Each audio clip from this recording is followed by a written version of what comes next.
Assalamualaikum warahmatullahi wabarakatuh. Good morning from Indonesia, everyone.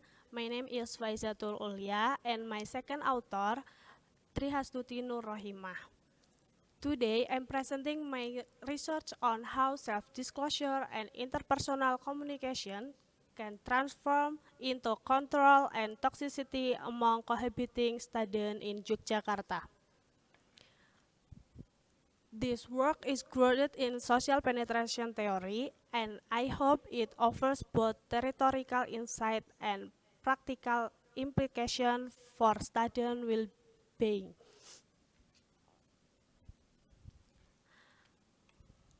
Among young adults, toxic relationships are becoming increasingly common. In, Instead of offering support and stability, many romantic relationships create stress, emotional harm, and even psychological manipulation. In Yogyakarta, cohabitation among students has become more with dispersed. Living together accelerates intimacy. Students share daily routine, physical space, and personal stories quickly.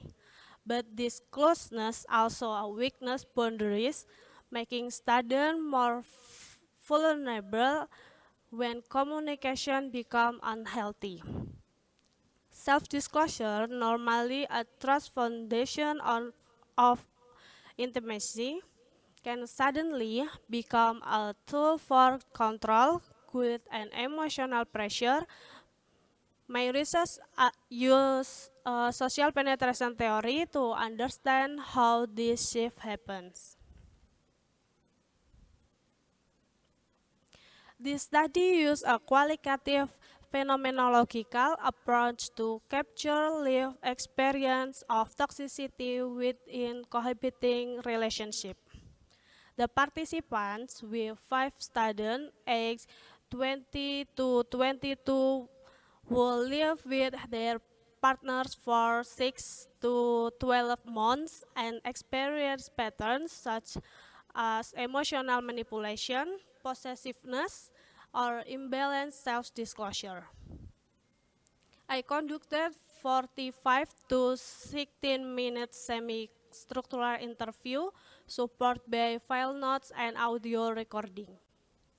The data was analyzed using Brown and Clark's thematic analysis, guide-based social penetration theory, particularly focusing on depth, breadth, reciprocity, and stack of disclosure.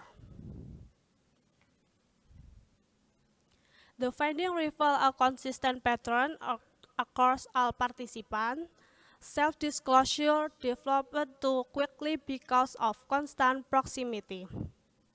Living together fast-track emotional intimacy.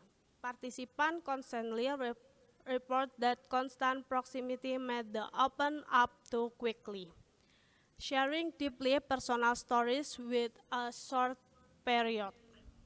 However, this intimacy development without emotional safety. On participant side, the stories I share become a weapon used against me. Others describe being pressured to disclose more, will their, with, will their partners share very little in return. This one directorial open signal the early breakdown of healthy communication and marked the starting point of toxicity. Personal information was later used as a weapon during conflict.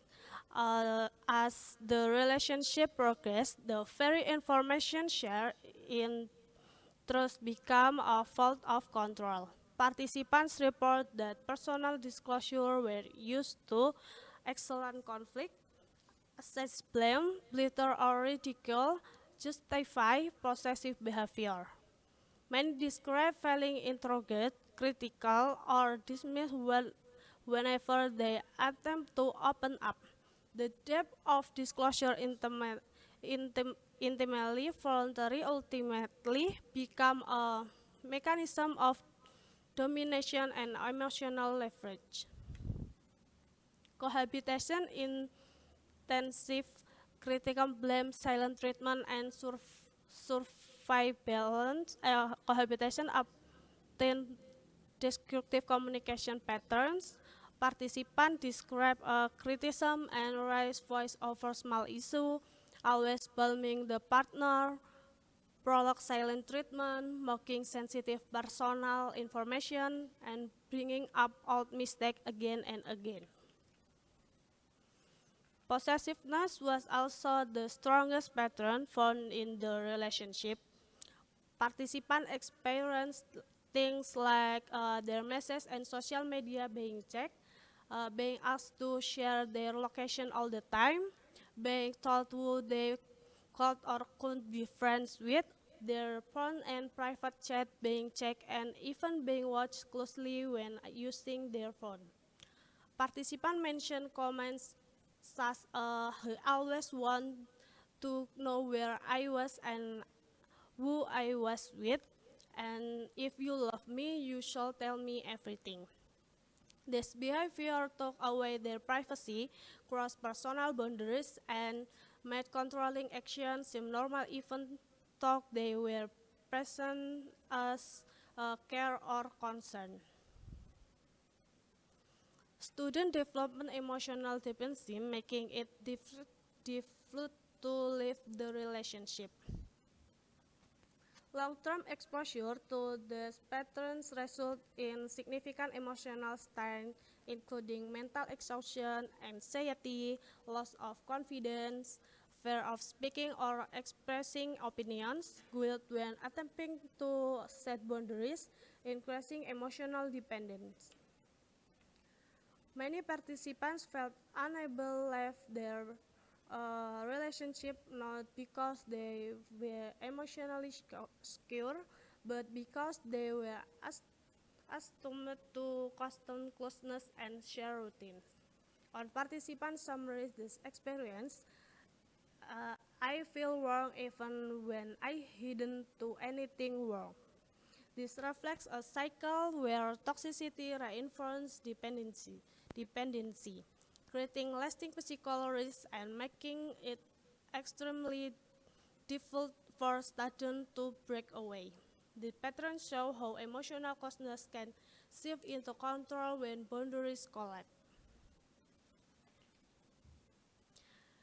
The study show that physical closeness does not graduate emotional safety of or intimacy. Cohabitation accelerates emotional closeness before partner are emotionally prepared, leaving students vulnerable to pressure and manipulation. Self-disclosure, normally a way built trust, can intense become a score of control and emotional leverage.